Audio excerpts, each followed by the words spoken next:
In 2003, at the Masters, the golf tournament, I got within arm's distance of Tiger Woods.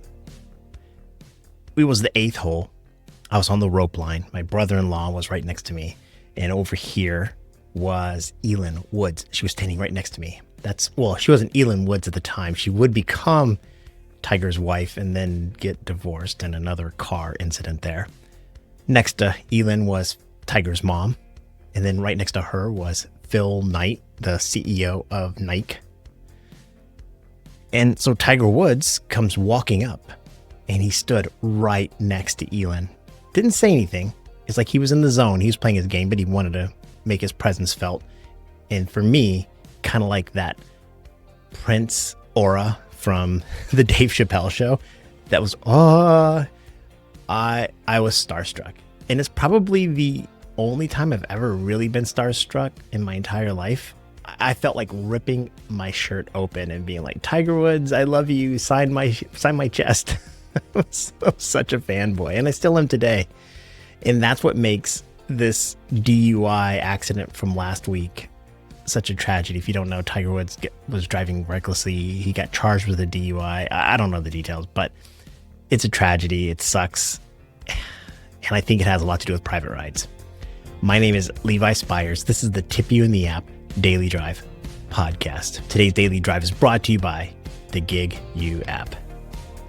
So there's a lot of moving parts, and you're just going to let me kind of walk through them. There's Tiger Woods not wanting, a billionaire, but not wanting private rides.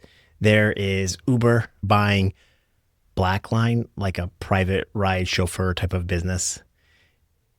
I did some private rides last year, like a chauffeur for one individual. I'll talk a little bit about that.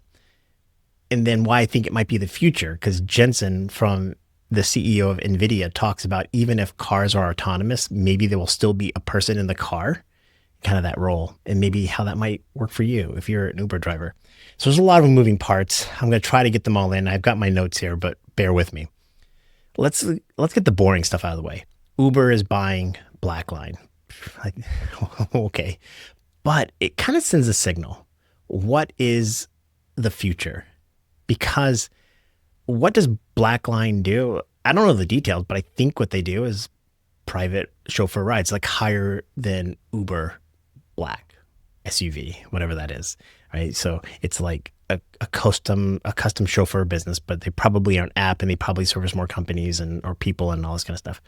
So there's that. And then there's like Jensen, the CEO of NVIDIA. He said on a podcast a couple of weeks ago, like, hey, the future of drivers might not necessarily be to physically drive the car, but to be in the car, providing some level of assistant, security, planning, assistance, like helping with the bags and stuff like that. So that's interesting. That's an interesting take.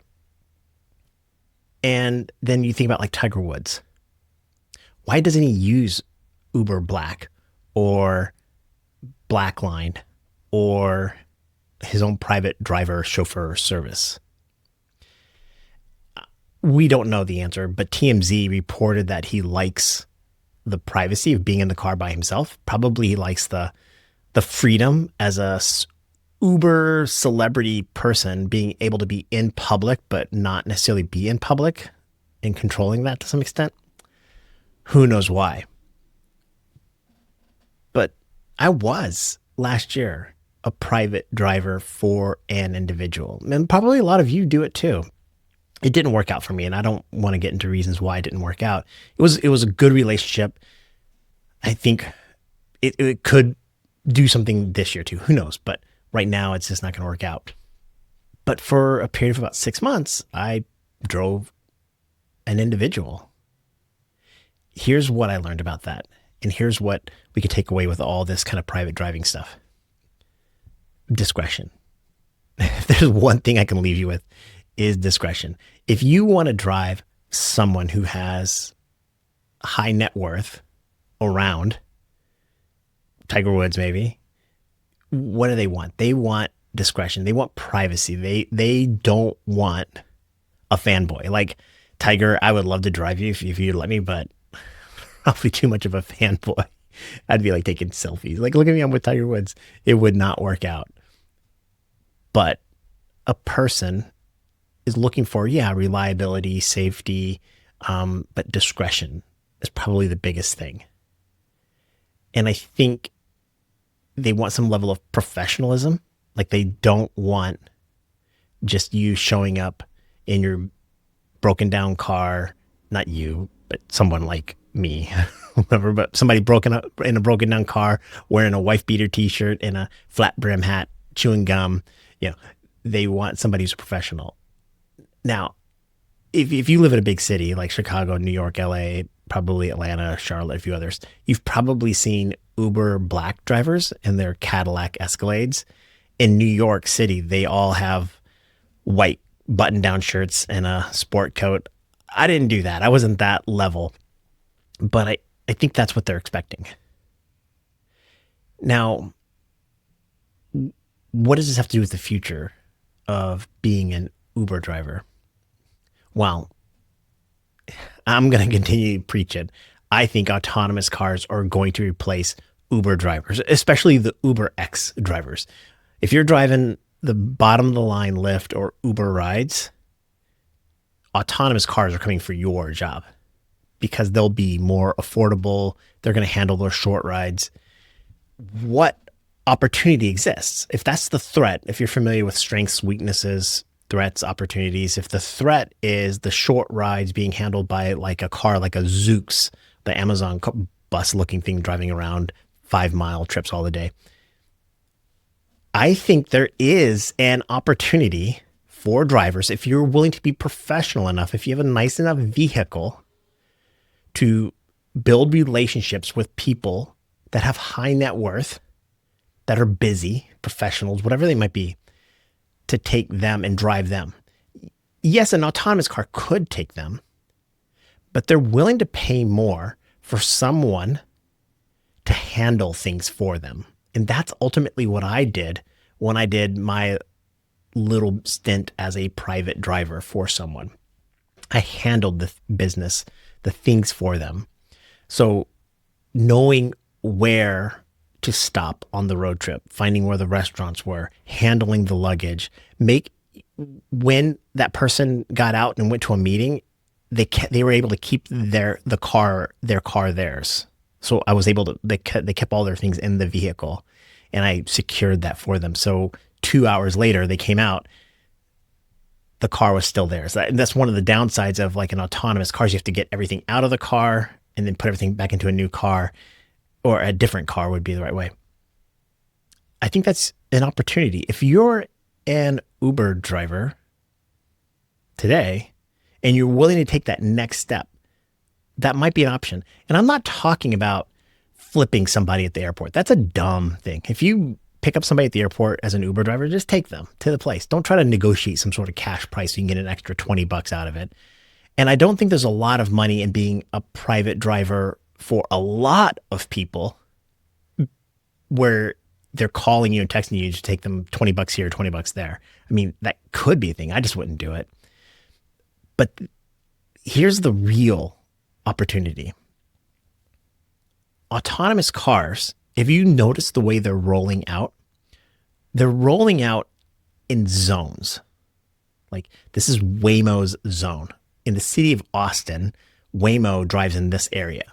In the city of LA, Waymo drives in this area.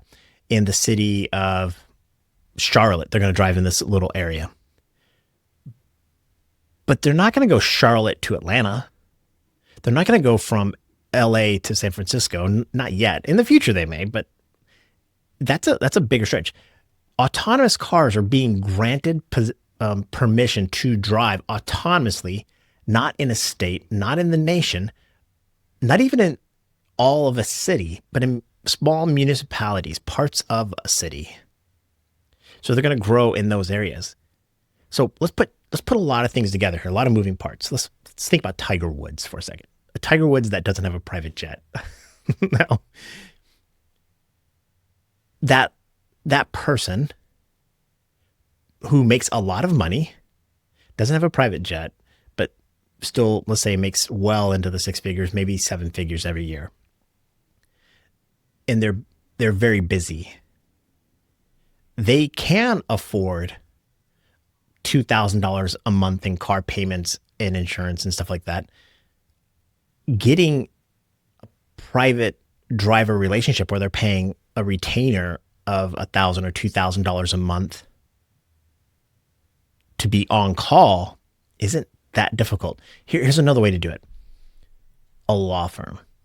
Now, I live in the city of Syracuse, so I'm going to use Syracuse as an example, but you could use any city with a population of 100 to 300,000 to a million people or whatever. There are wealthy lawyers, doctors, but a law firm works really well where they have people fly into the airport and they probably want somebody with discretion, a professional to pick them up. They also have to go to court cases in other locations and they want to work while they're driving to that. You could probably go to a law firm and set up a retainer professional relationship to go outside of those zones where an autonomous car would go and be an assistant, a professional getting people to and from places. Now, that was just me riffing. I don't know. I'm not saying I thought about that. But that's just an opportunity, an idea, a thought process. And as I see Tiger Woods is multiple car crashes, one almost having his leg amputated, DUIs, and then you think about like what Uber's buying Blacklane, and then you think about the third part, like, hey, Waymos and robotaxis and Zooks are not going city to city. They're electric cars with not a lot of range. They're going in these little zones. Little light bulb goes off. And then I remember my own experience as a driver going, that's something. Now, you're like, well, Levi, why don't you do it? I did it. The contract was penned. The negotiations were there. Everything was so close. We just couldn't get over that last final hurdle. And I think the biggest challenge you're going to have if you are a professional, if you want to provide amazing customer service, is having the right vehicle for it, quality vehicle, whatever you want to define that, a good relationship with a couple of clients on retainer. But you also have to be able to guarantee that trip, whatever it is going to happen. So you can't just have one car. You need two. You probably need 2 or 3 drivers. And that's where the scale of it gets a little bit more complex. Because I can't build a business around one person, one client, not a business to feed the family. It could be part-time, but not a full-time job. So you're like, okay, how do you fill the dead time? And you start to think about those things. I don't have the answer for you because I don't know your city, the situation, the cars that you drive or whatever, but I think those are some of the challenges that maybe you could also overcome if you wanted to do it. And this leads me to my final thought. This is why Uber today is such a good business. They have such a volume of drivers and riders that they don't have to worry about that, the logistics of it. They can almost guarantee somebody is going to pick that person up. Now, there are reservations that don't get filled and some other things, but if you're going to do private rides for Tiger Woods, you can't not be there. It has to be, no matter what, the car, a driver, somebody with discretion, a professional has to be there, always ready, 100% of the time, not 99.9% of the time. You can't call in sick. Can't be like a flat tire. If the flat tire happens, another car has to be on backup ready to go because they're paying a lot of money for that service. Quiet Storm asked, should a driver engage in a conversation if the passenger sparks that conversation? I'm going to say 99% of the time, yes, because that's quality service for that particular passenger. If the passenger wants to talk, I think ignoring them is a really, really bad idea. Because if they want to talk and you talk with them and you have an engaging conversation, you're really likely to get a tip. Doesn't mean you're guaranteed, but that's a really good opportunity. You're providing the service that they're requesting. They're not asking specifically when you talk with me, but they're setting the stage for a conversation, and it's important for you to do that.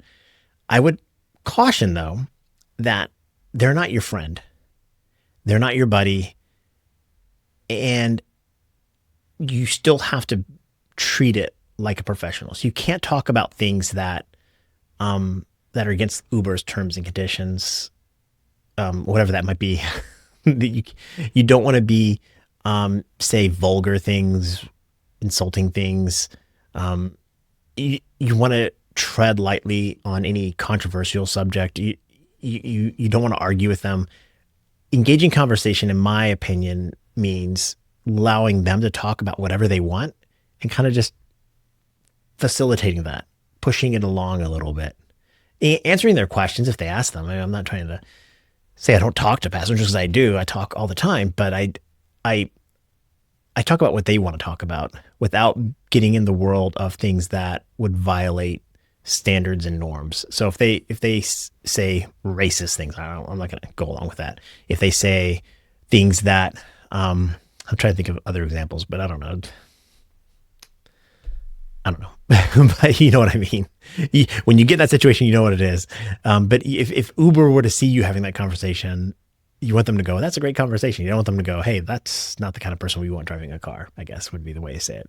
Baba asked me, how did I get my acceptance rate up so quickly? Actually, right now it's at 59%. For those that don't know, I am trying to increase my acceptance rate and get to diamond status so I can do a test to check out, is diamond status worth it? And I can't wait to show you guys. This is going to be a great experiment. You're going to love this. But how do I get up so quickly? I just accept the rides.